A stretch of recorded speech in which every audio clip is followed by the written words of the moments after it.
All right, Daily Ticker time. For the first time on 105.1 FM, The Fan, and Pelican Brewing cracked open today's Daily Ticker with a Pelicano. Discover Pelican Summer Seasonal Cerveza and drink in refreshment. College football is right around the corner, and how do you know that? Well, two reasons. It's here, dude. Well, there is no offseason, that much we know. Big Ten Media Days being here means that football is nearly upon us, and then our wonderful guest, the commissioner of the sport, joining the show means that once again, college football is on the horizon. Josh Pate, at Josh Pate CFB on Twitter. Go give him a follow there. His college football show every Sunday, Tuesday, Thursday at 5 o'clock our time live on YouTube, and you can catch the podcast wherever you get your podcast. Congratulations are in order to start, by the way. Josh Pate got married this nuptials. non-off season. Yes. How is married life treating Josh Pate? Look, I'd love to talk about my personal life, and it has been good. All right, I don't want to just fleece the question, but do we think that this is a great idea? I mean, FM means listeners, executives, advertisers, consequences, restrictions. Do we think that we're going to be okay here? We're not really sure how to answer so. that, Josh. Yeah. We have a television camera right now in our studio watching us as we interview you. Filming B-roll, which is a very awkward thing to do, a segment while you're being filmed by a news cameraman. But, we're exploring the space. They told you that's B-roll. What that is evidence for the inevitable deposition. That's what that is. It is evidence. More suits in our lives now is something that we're all, very, very thrilled about. I'd like the suits to know that we're very excited about this and welcome them to be a part of the show. I'm going to, look, Josh Pate, for those who follow him on Instagram, can see him he's Josh Pate, and he hits dingers in softball. That's what he does. So let's start with a softball, slow pitch, right here into the wheelhouse. Biggest storyline of Big Ten Media Day for Josh Pate. Let's do nothing but softballs, if that's okay. So the first softball, I'm going to just solidly opposite field single here. I think is there a, how should I put this? Is there like a discernible tier 2 out of all of this, which I thought has been like 3 or 4 years running, the biggest storyline, if you will, of this league? Everybody has seen the tip of the iceberg. All right, just like in the SEC, you can see the tip of the iceberg. But when you get beneath the surface, is there that massive chunk of ice? In the SEC, that would be Ole Miss, South Carolina, Tennessee, et cetera.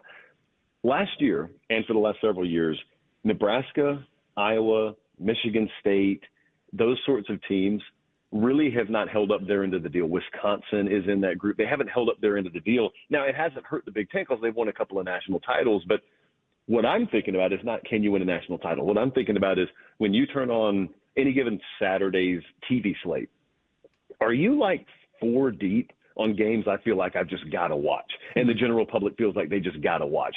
And that hasn't been this conference for a little while. I do not think it's because of lack of aggression in hiring. Matt Rule is a really aggressive hire.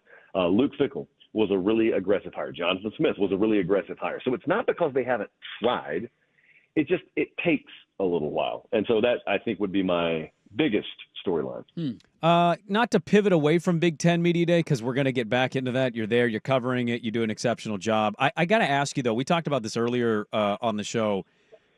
I get why Memphis wants to be in the Big 12. What were your thoughts of the Big 12 being offered up basically no sharing of the revenue, potentially $200 million in new money, a media market in Memphis, an NCAA tournament team in their basketball program, and what seems like a pretty decent football situation? Why did the Big 12 say no, in your estimation, to Memphis? I just think you've got to get agreement from your university presidents, and they just don't want to further dilute their cut of that media rights distribution. I also think, and this is sort of blind assumption, but I also think you need to pay attention to how much Brett Yormark has talked about how they think the whole playoff structure should go, right? Now, that doesn't seem like it's connected to this, but where I'm going with it is Brett Yormark keeps saying, no, we don't want the AQ format. We want the 5+11 format. And people keep asking him, Brett, do you realize that may mean you only get one team in the playoff? And he keeps saying, yeah, short term, you may be right about that. But long term, we think it's in the best interest of our conference. And he keeps on talking like he's a guy who knows something's coming that the rest of the world doesn't know. It could just be he's blindly betting on his conference and they fail miserably. But the reason I'm thinking about that in relation to this is maybe they do have a master plan. Like maybe their GPS is headed towards this North Star that, however you would accomplish this, greatly enhances the value of that conference. And they realize, number one, they don't need new membership in the future. And number two, it would not have made sense in retrospect to bring Memphis in the fold even if they did bring $200 million in cash, because it would dilute a piece or a pie as a whole down the road that's maybe much more valuable than it is now. I don't know how that would happen because I'm so focused on the here and now, but it didn't surprise me when they said no to that, honestly. It did not surprise me. Interesting. We're talking with Josh Pate, the commissioner of the sport. His college football show is every Sunday, Tuesday, Thursday, 5 o'clock our time, live on YouTube. You can catch a podcast wherever you get your podcast. You can follow him on Twitter at Josh Pate, CFB. Let's get to the local school here in Big Ten Media Days, and that is Oregon. A very interesting year on the horizon for them. 13-0 Big Ten champs, and then the drubbing in the Rose Bowl has left many feeling great but discouraged at the same time, if that's even possible. And now they go into the year with an incredibly talented roster, but a lot of it being unproven, and most importantly at the most important position on the field. What does Josh Pate make of the Ducks on July 22nd heading into year 4 under Dan Lanning? Well, I think they're right there again. I mean, I think they're in the conversation. I was talking about, who was it? Maybe DeBoer, actually. I think it was DeBoer. Someone asked the question the other day, like, when do you think he'll win his first title? And I said, I have no clue. I don't even think that's what the skill is. Yes, it's great to win a national title. To me, the skill is, are you one of those guys that puts your team in position where they can reach it every year? Think about a ladder match. You know, if I could draw a pro wrestling parallel here. Yes. Like, can you get enough rungs up on that ladder where if you extended your arm fully, you would touch the belt? Because if you can do that consecutively, like just consistently, you will eventually grab the belt. I believe that. So Lanning has got his program in that sort of rarefied air. They will be able to reach the belts every year. He may win 0 titles. He may win 4 of them, but I think they're going to be in position. So they're there again this year. I also think they've earned benefit of doubt. I don't need to sit here and chew my fingernails to the nubs wondering whether those offensive linemen are going to pan out, wondering whether Dante Moore is going to pan out. Now, you guys are up there, so you know as well as I do, you had a 5-star quarterback kind of check in and then check out recently, and I think he checked out because he got a load of Dante Moore and realized it's probably going to be a while before I see the field here. So I don't really doubt a lot of their pieces. I think it comes down to execution in big moments. That trip to Penn State early in the season is not going to be easy. Now, you may win that one and give yourself some breathing room, but I could just as easily see a situation where they lose that one and then have to play back against the wall, sort of wounded animal mode the rest of the year, which I don't think is the worst thing in the world for a team, by the way. They could win the league again this year, be a 1 seed. They could also do what Ohio State did last year and have a few blemishes along the way, but then peak at the right time and win a national title. They'll be within reach. That's the most important thing to me. What have you heard when you talk to people about Bryce Underwood, the new Michigan quarterback, who, you know, the only comp I've seen, and we'll see if this lives up to it, the Cam Newton stuff has been thrown out there. I know that's a huge mantle to try to live up to, but what have you heard about Bryce Underwood? And then in Ohio State, Jeremiah Smith did basically a sit-down interview where he was saying Julian Sayin throws lasers, like he's accurate, he's got a great arm. They're also replacing a pretty good quarterback who helped win them a national championship. What have you heard about the 2 other new quarterbacks at Michigan and Ohio State?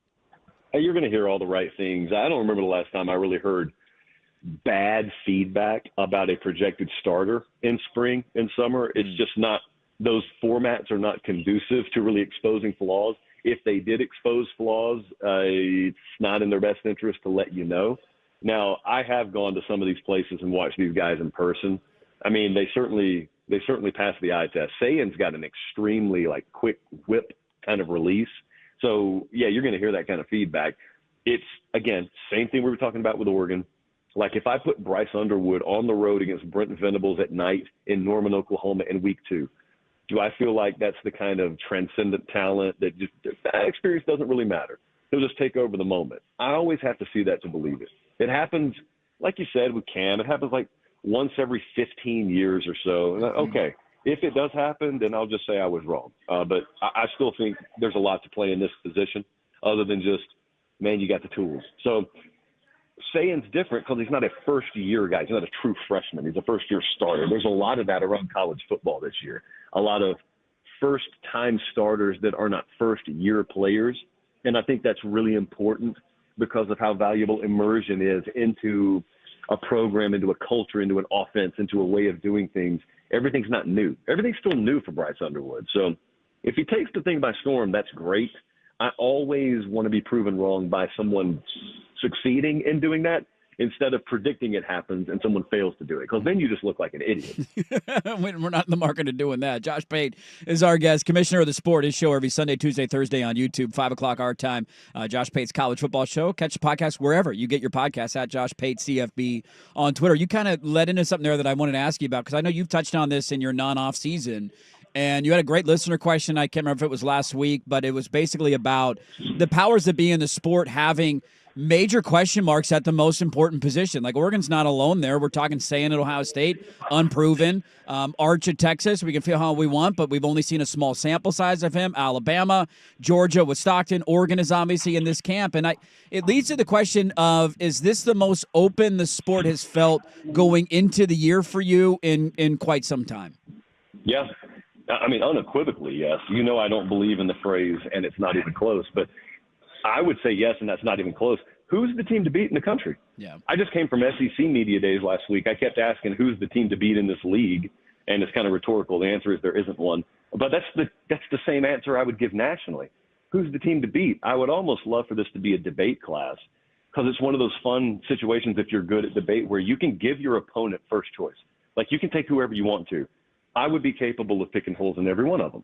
I think most people who watch this sport, who have, taken a dive into your local preview magazine, could do that at this point. And so it comes back to these questions everyone will have about a Dante Moore or Julian Sayin or Ty Simpson in the SEC or Gunnar Stockton. Okay, if you tell me there is a Joe Burrow-led LSU somewhere out there, then yeah, those guys probably aren't going to be good enough. Those teams probably aren't going to be good enough. But if it's just a bunch of question marks everywhere, it's, who has the smallest question mark at the end of the year, or who situationally plays the best? Like, maybe someone emerges on some of these teams with question marks at quarterback with this defensive effort, like we've seen Michigan in the past, Iowa's done this in the past, where they can just be counted on to take over a game if QB and offense doesn't lose it. That stuff could happen this year. It also could be that for all the crowd who has said James Franklin can't, Penn State can't, it may be that you need to erase can't from your vocabulary, because a lot of things that used to not be possible are very possible this year. Maybe a 1 year only, but they're possible this year. So if you want to invite some of your casual friends, maybe like an NFL or NBA type in your life, to watch college football, this is the year you probably want to invite them, because I just think it's car wreck after car wreck after car wreck every Saturday. But no one gets hurt. We just all get entertained. Very quickly, because we're already against it, and we love talking with you. We're looking forward to football season with you again. Lincoln Riley in Oklahoma, they're the new Coldplay couple, right? They're going to get back together eventually, and that seems like it's destined. Let me tell you what's destined. We're going straight back to AM with these kinds of questions. That's what's destined. I could not believe that. I mean, I could believe it. It's not that infidelity is a new concept, but come on, guys. But then again, yesterday I was on a Zoom call, and I didn't even realize the Zoom had started, and I was yelling in Nashville traffic. So I had my own version of Kiss Cam yesterday. It was like Zoom traffic color commentary. The answer is no. Lincoln's not going back to Oklahoma. Next question. The band or concert you would be kind of embarrassed to admit, but you are at Fenway Park because you want to get in on their musical performance. People wouldn't guess it about you. Who is that? Man, current or past? I don't even know if I have an answer for current. Okay, go past. Yeah, go past. Well, I wouldn't be embarrassed because I really don't care what anyone else thinks. But if I could go back to the vintage, like Phil Collins, you could put him with Genesis or put him solo. If I could see Phil Collins like the late 80s live, it would be an out-of-body experience for me. That would be just, could you imagine those drums in the air tonight hitting as like they flash a strobe against the green monster? My God. Imagine that sentence coming out of your mouth at Big Ten Media Days. What have we done? Oh, my Lord. Are you air drumming? Are you air drumming at the Phil Collins concert? I think I'm doing it right now. I'm doing it right now in this partition, and the cops are on the way. Josh Pate, the commissioner of the sport, at Josh Pate CFB on Twitter. You can catch his show every Sunday, Tuesday, Thursday, 5 o'clock our time, live on YouTube. Get the podcast wherever you find your podcast. There is no off season, but for those casuals who believe in an off season, it's almost over. Couldn't think of a better guy to have on our first day on FM. Continued success. Have fun in Vegas, and let's catch up again soon. All right, I appreciate it, guys. There you go. Josh Pate of the Josh Pate College Football Show. Love talking to him, dude. Season's not over. It never ends, but it's here. It's here, baby. It's Media here. days are wrapping up, and then camp starts. 1 month away, basically, from games, and I can't wait. The Daily Ticker, as always, brought to you by our wonderful friends at Pelican Brewing Company. They crack open today's Daily Ticker with Pelicano. Discover Pelican's new summer seasonal cerveza and drink in refreshment.